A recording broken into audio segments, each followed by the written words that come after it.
Sahyadri superfast media partner Nagar Sahyadri associated by Sahyadri publication.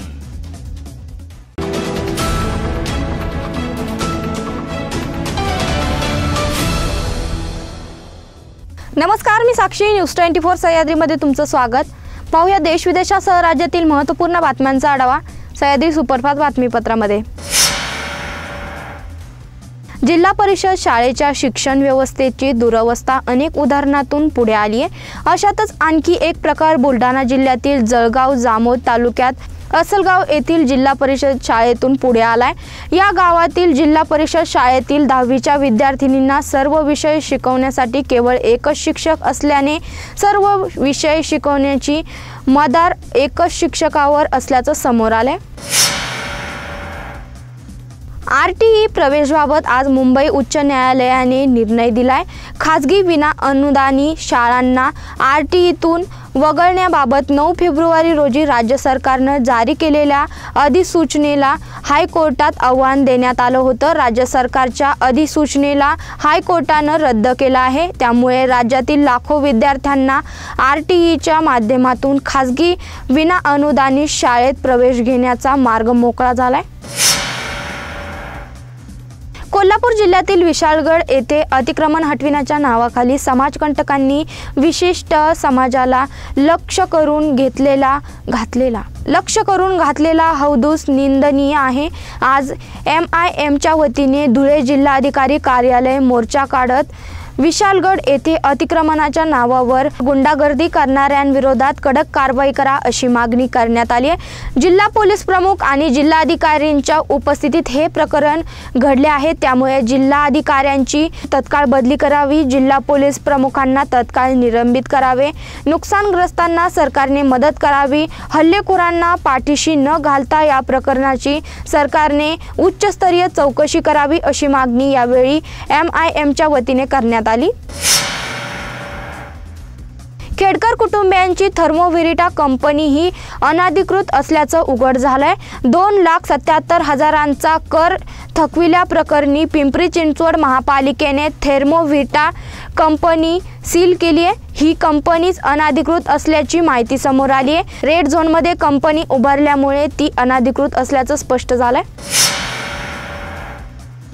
पुण्यातून भीषण अपघाताची बातमी समोर आली आहे। कल्याण नगर महामार्गावरील गुळंजवाडी येथे भीषण अपघाताची घटना घडली आहे। भरधाव वेगाने जाणाऱ्या ट्रकने अनेकांना चिरडल्याची माहिती समोर आली आहे। अंत्यविधी करून माघारी परतणाऱ्या अनेक नागरिकांना ट्रकने चिरडल्याची माहिती समोर आली आहे। या भीषण अपघातात 3 जणांचा जागीच मृत्यू झाल्याची माहिती समोर आली आहे। यामध्ये 1 महिला, 1 पुरुष आणि 1 लहान मुलाचा समावेश आहे। सह्याद्री सुपरफास्ट बातमीपत्रात घेऊया छोटीशी विश्रांती। रोखोक पत्रकारिता, निर्भीड बाणा आणि कणखर भूमिका, महाराष्ट्राचा सखा, सत्याचा पाठीराखा, शब्दांचं सामर्थ्य, विश्वसनीयतेची उंची, न्यूज 24 सह्याद्री। विश्रांतीनंतर तुमचं पुन्हा एकदा स्वागत। पाहूया पुढील बातम्या।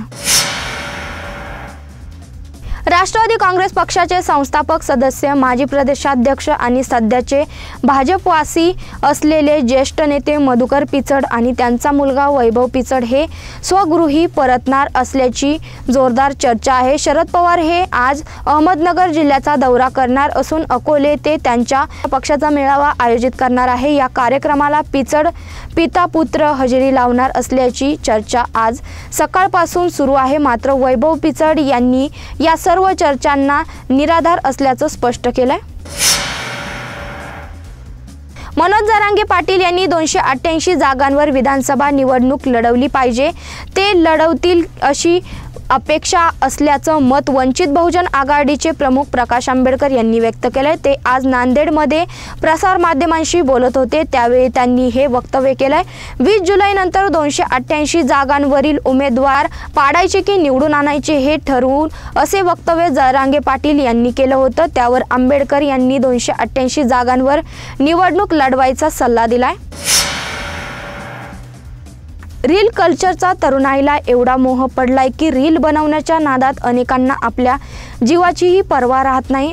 खरं तर क्रिएटिव्हिटीला वाव देणाऱ्या रील कलेला विकृत रूप येऊ लागलंय का असा सवाल आता उपस्थित होतोय। पिंपरीतील तरुणाचा एक व्हिडिओ सध्या सोशल मीडियावर व्हायरल होतोय। हातात बंदूक नाचवत रील बनवणं तरुणाला भोवलंय। हातात बंदूक नाचवणं, हवेत गोळीबार करून दहशत पसरवणाऱ्या गुंडांना पिंपरी चिंचवड पोलिसांनी जेरबंद केला। अकोला जिल्ह्यातील बाळापूरमध्ये अखेर विमा कंपनीवर फसवणुकीचे गुन्हे दाखल करण्यात आले। HDFC ॲग्रो या विमा कंपनीचे राज्य प्रतिनिधी प्रकाश श्रीवास्तव आणि विभागीय प्रतिनिधी सुनील भालेराव या दोघांवर काल रात्री गुन्हे दाखल झालेत। HDFC ॲग्रो कंपनीचे वर्ष 2023-24 मधील खरीप आणि रब्बी हंगामासाठी प्रधानमंत्री पीक विमा योजनेसाठी कागदपत्रे कृषी विभागाला अनेकदा मागणी करूनही सादर केली नाही। पीक नुकसान झालेल्या शेतकऱ्यांनी दावा यादी, सर्वेक्षण झालेली यादी, पात्र आणि अपात्र याच्या कारणासह यादी, खरीप आणि रब्बी पंचनामे प्रतीसह इतर दस्तऐवज कंपनीने कृषी विभागाला सादर केले नाहीत। गोंदिया शहरातून एक खळबळजनक घटना उजेडात आली आहे। यात पत्नीची बदनामी करतो म्हणून मित्रानेच मित्रावर चाकूने हल्ला केलाय। गोंदिया शहर पोलीस ठाण्याअंतर्गत येत असलेल्या सिंगल टोल मैदान दर्गाजवळ हा संपूर्ण प्रकार घडलाय। यात मित्राने आपल्या मित्रावर चाकूने फोकसून ठार मारण्याचा प्रयत्न केलाय। दरम्यान घडलेल्या या प्रकरणी शहर पोलीस ठाण्यात गुन्हा दाखल करण्यात आलाय। यामध्ये स्थानिक गुन्हे शाखा आणि शहर पोलिसांनी संयुक्त कामगिरी करून 2 संशयित आरोपींना ताब्यात घेतलंय। प्रशांत उर्फ दहू सुरेश वाघमारे आणि अविनाश ईश्वर बोरकर असे अटक करण्यात आलेल्या संशयित आरोपींची नावे आहेत।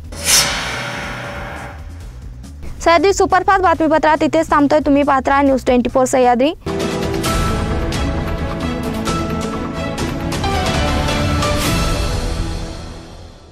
शब्दांचं सामर्थ्य, विश्वसनीयतेची उंची, न्यूज 24 सह्याद्री।